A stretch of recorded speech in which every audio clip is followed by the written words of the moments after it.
Alright, here are some pros and cons of an rb200. Okay, well, I can already tell you that one of the cons is this is a straight exhaust pipe, but the big old block it comes with, it sounds like a bubble blown machine. It sucks. So that is a definite con.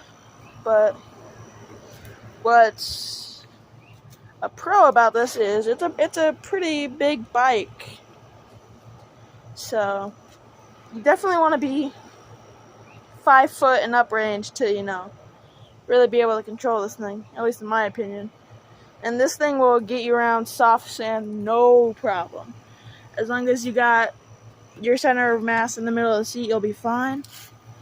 And then another pro is if you remove the throttle screw and you zip tie the governor, you can get about 10 miles per hour more than the rated 23, I think it is.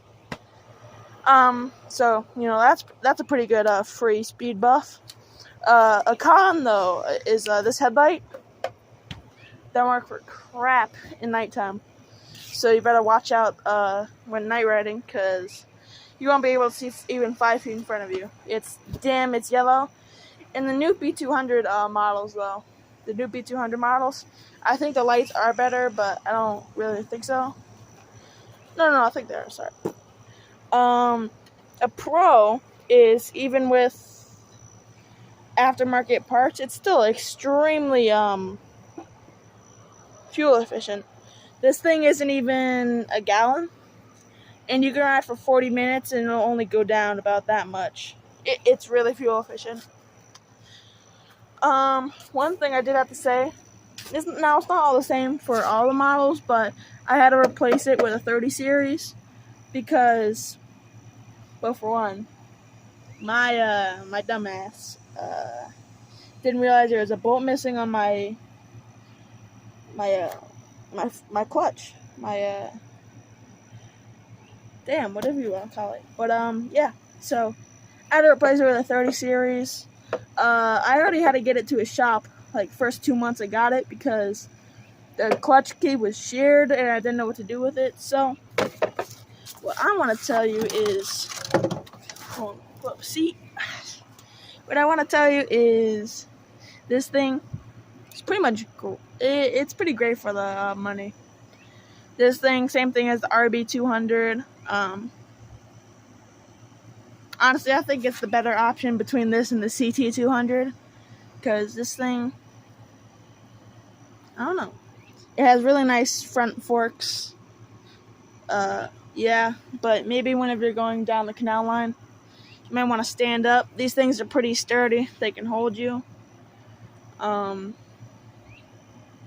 might want to stand up a little bit, just lift your butt from the seat, because this thing don't absorb for nothing. But once you get past that, it's good.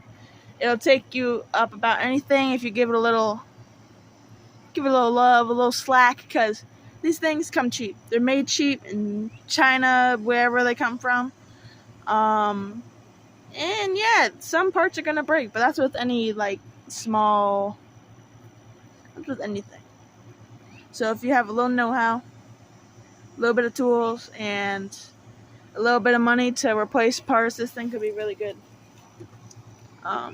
You're probably, yeah, no, you're gonna have to replace something in the first 5 months, honestly. It's pretty poorly made. But one thing I do have to say is that you don't got to worry about these engine nuts at all. These engine nuts, they're secured. You don't even got to worry about it. So all you got to worry about is maybe, honestly, just the clutch. Honestly, the clutch is probably the biggest thing that's probably gonna shear, do all that. That's probably gonna be your biggest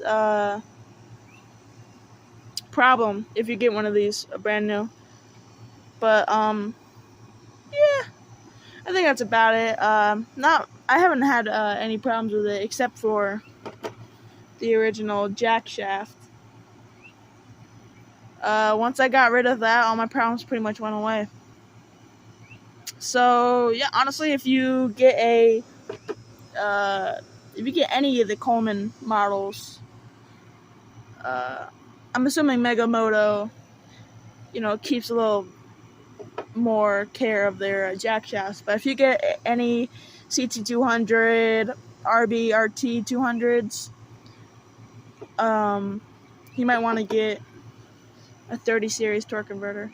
But if you do, specifically on this model, you're going to want to give yourself some room, because it does not fit really well on the frame if you don't have the engine riser kit on there. So that's probably going to be around $80. You get this, you get a bunch of torque, you get a bunch of speed.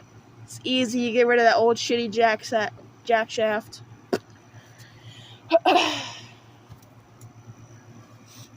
And yeah, I really need to find a bolt for that so I can take it off. But yeah, pros and cons. What you should really get for it to start off. What you should remove from it to start off.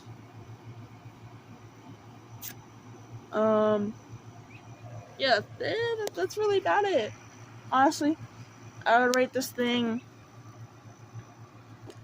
a good like 7 to 8 out of 10 for fun. Honestly, once you're able to handle this thing, looks easy to handle. It does, honestly, but you take it on sand, you're gonna be sliding. But once you take control of this thing, it's gonna be the best. It's gonna be the best cash you ever spent. Honestly, I do not regret getting this at all. Yeah, maybe having to learn how to fix some parts. Maybe that was a hassle, but honestly, 10 out of 10 for your money. It's great. It's great for the cash. Just put a little bit of work in, and it'll be one of the funnest things you probably own. But yeah.